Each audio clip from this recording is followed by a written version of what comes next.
ऋषिकेश में गंगा का उफान बढ़ता ही जा रहा है। आज तो गंगा ने चेतावनी स्तर को भी डुबो दिया। चेतावनी स्तर 339.50 मीटर है। गंगा का जलस्तर 339.60 मीटर पहुंच गया है। अपने दर्शकों को बता दें कि ऋषिकेश में गंगा का खतरे का निशान 340.50 मीटर है। बढ़ते जल स्तर को देखते हुए प्रशासन ने अलर्ट जारी किया है।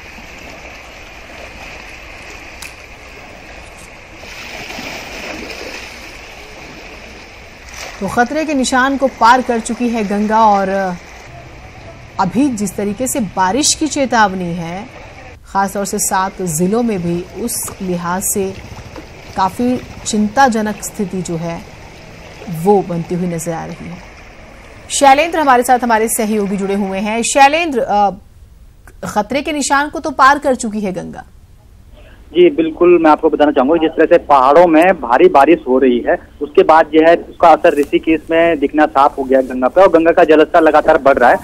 इस समय गंगा का स्तर जो चेतावनी स्तर है 339.50 उसको पार कर गया है और 10 सेंटीमीटर उससे ऊपर 339.60 मीटर पर जो है गंगा बह रही है, और जो चेतावनी स्तर है उसको पार कर गई है और खतरे के निशान के पास जो है वो गंगा बह रही है। खतरे का निशान जो है 339.50 खतरे का निशान है, वहां उसके आसपास जो है गंगा बह रही है। ऐसे में कहीं ना कहीं जो है प्रशासन ने जो अलर्ट जारी किया, लोगों को सख्त चेतावनी लोगों ने प्रशासन ने दी है कि गंगा के तटीय इलाकों से लोग दूर रहें। जी इस सूरत में जैसे कि आपने जानकारी दी, और अभी 7 जिले ऐसे भी हैं जहां ज्यादा बारिश की संभावनाएं हैं और पूरे प्रदेश में हल्की हल्की बारिश हो सकती है, तो किसी तरह की कोई इन्फॉर्मेशन ऐसी है कि स्कूल्स को 2 दिन के लिए बंद कर दिया जाए? हालांकि सैटरडे संडे ही आने वाला है, लेकिन फिर भी कोई ऐसी इन्फॉर्मेशन है? जी बिल्कुल, मैं आपको बताना चाहूंगा गंगा के स्तर की जहां तक बात है, जिस तरह से गंगा का स्तर सुबह से बढ़ रहा है, उसके बाद मात्र एक बार जो है गंगा का स्तर केवल 1 सेंटीमीटर घटा है, उसके बाद फिर बढ़ा है। जो जलस्तर टीरी जहां तक बांध है, टीरी बांध में भी लगातार पानी जो है टीरी बांध से छोड़ा जा रहा है, लेकिन जो जलस्तर है वो अभी वहां पे और भरा जा सकता है। तो ऐसी स्थिति में गंगा का जलस्तर थोड़ी जो है बढ़ने के आसार कम है, लेकिन अगर बारिश और होती है तो जलस्तर बढ़ेगा और तटीय इलाकों में कई जगह पानी जो है घुस सकता है। जी बहुत शुक्रिया आपका तमाम जानकारियों के लिए।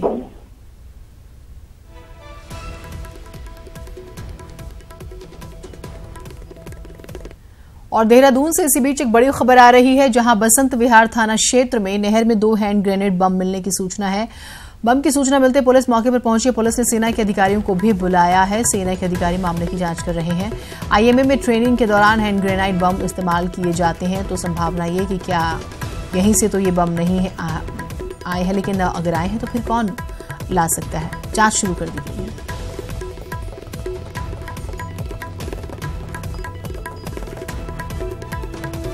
तो ये आप तस्वीरें देख रहे हैं। तस्वीरों में 2 हैंड ग्रेनाइड बम आप देख पा रहे हैं।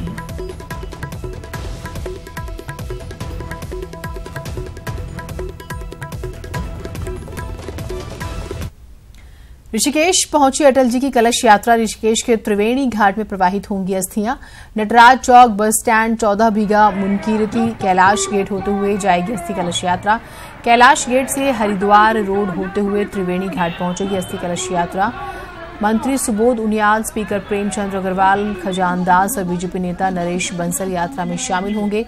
अटल जी की अस्थि कलश यात्रा में लोगों का हुजूम जो है वो भी उमड़ रहा है।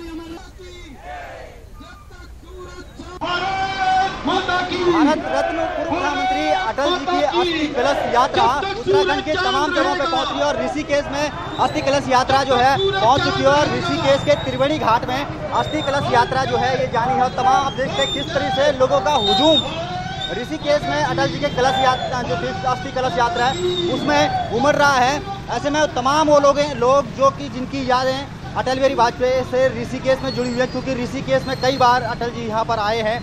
कम से कम 10 से 12 बार जो है अटल बिहारी वाजपेयी ऋषिकेश में आए हैं। तमाम उनके दोस्त यहाँ पर हैं, तमाम जगह पर वो यहाँ पे घूमे हैं, तो तमाम लोग जो है उनकी इस अस्थि कलश यात्रा में सम्मिलित हो रहे हैं। ललन सिंह रावत, न्यूज 18, ऋषिकेश। पूर्व प्रधानमंत्री अटल बिहारी वाजपेयी की अस्थि कलश यात्रा रामनगर पहुंच चुकी है। इस यात्रा की अगुवाई सूबे की मंत्री रेखा आर्या कर रही हैं। यहां पहुंचे अस्थि कलश का लोगों ने दर्शन कर वाजपेयी को अपनी श्रद्धा सुमन अर्पित किए। इस दौरान स्थानीय विधायक दीवान सिंह बिष्ट भी मौजूद रहे। यहां से यात्रा रानीखेत के लिए रवाना हुई, जहां से आज ये सोमेश्वर पहुंचेगी, जिसके बाद कल सुबह इसे कौसनी के लिए रवाना किया जाएगा। उसके बाद कल ही बागेश्वर की सरयू नदी में इन अस्थियों को विसर्जित कर दिया जाएगा।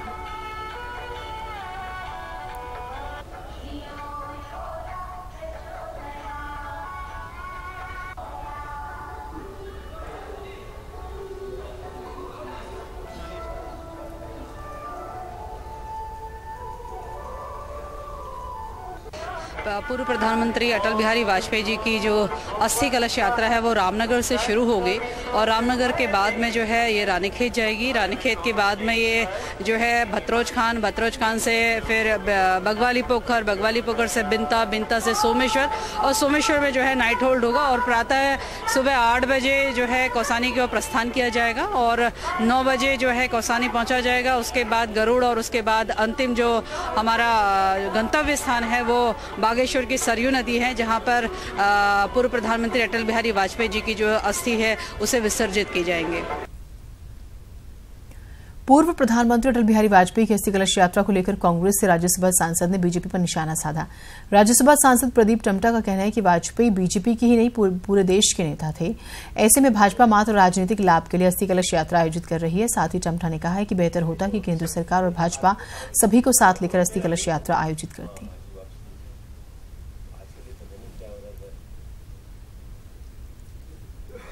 राजनीतिक रूप से हर राज्य में कलश की है तो ये तो लगता ही है कि एक व्यक्ति, एक महान व्यक्ति हमारे बीच से चले गया। आप उसकी मृत्यु का भी राजनीतिकरण करके एक शोक जिताना चाहते हैं? क्या सिर्फ वो भाजपा के लीडर थे? कल यानी 25 अगस्त को काठगोदाम देहरादून के बीच नई ट्रेन की शुरुआत हो जाएगी। उत्तराखंड के कुमाऊं और गढ़वाल मंडल को जोड़ने के लिए जन शताब्दी ट्रेन को लंबे समय से मांग की जा रही थी इसकी, जिसके बाद रेल मंत्रालय ने नैनी दून जन शताब्दी एक्सप्रेस के नाम से ट्रेन को चलाने की हरी झंडी दिखा दी है। रेल मंत्री पीयूष गोयल वीडियो कॉन्फ्रेंसिंग के जरिए कल इस ट्रेन को हरी झंडी दिखाएंगे।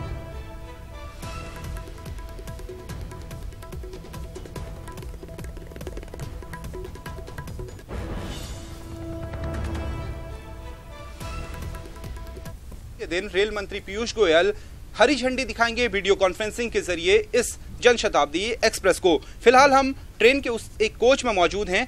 विशेष तौर पर डिजाइन ये कोच हैं भोपाल की वर्कशॉप में काफी ज्यादा स्पेसियस बनाए गए हैं ताकि यात्रियों को सुखद यात्रा का एहसास हो। लाइट्स पे विशेष ध्यान दिया गया है ताकि जो लोग मैगजीन या अखबार पढ़ने के शौकीनवर हैं उनको कोई दिक्कतों का सामना न करना पड़े। आपको बता दें कि सप्ताह में 5 दिन यानी रविवार और गुरुवार को छोड़कर सप्ताह में 5 दिन ये ट्रेन चलेगी और काठगोदाम और देहरादून के बीच 7 ऐसे स्टेशन रहेंगे जिनमें हल्द्वानी, लालकुआं, रुद्रपुर, उसके अलावा उत्तर प्रदेश का रामपुर, मुरादाबाद और नजीबाबाद स्टेशन इसमें शामिल रहेगा। कैमरा पर्सन विनोद कुमार के साथ शैलेंद्र नेगी, न्यूज़ 18 हल्द्वानी।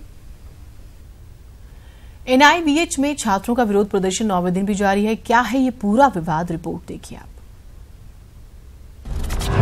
एनआईवीएच मामले में आया नया मोड़। एनआईवीएच के निदेशक का देहरादून से तबादला। तबादले से संतुष्ट नहीं है छात्र, बर्खास्त करने की मांग पर अड़े छात्र। 9वें दिन भी जारी है छात्रों का विरोध प्रदर्शन।